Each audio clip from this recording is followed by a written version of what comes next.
वजन कमी करण्यासाठी आता डाएट करून उपवास करण्याचं ठरवलं आहे मी।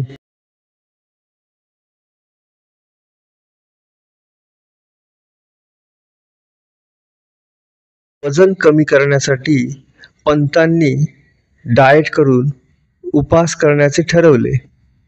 तेव्हा शेजाऱ्या पाजाऱ्यांनी व कचेरीतील सहकाऱ्यांनी पंतांना विविध सल्ले दिले।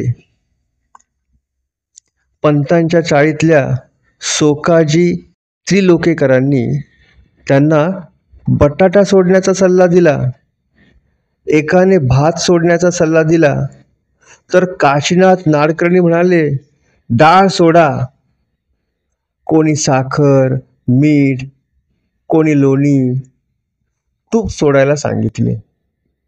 बाबू काकांनी पंतांना तेल व तळलेले पदार्थ सोडायला सांगितले।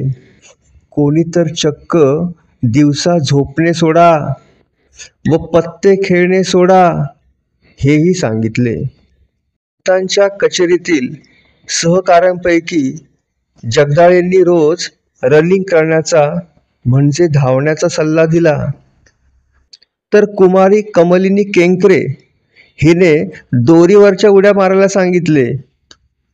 अशा प्रकारे पंतांच्या वजन कमी करण्याच्या निश्चयात अनेकांनी उत्साहाने अनेक सल्ले दिले।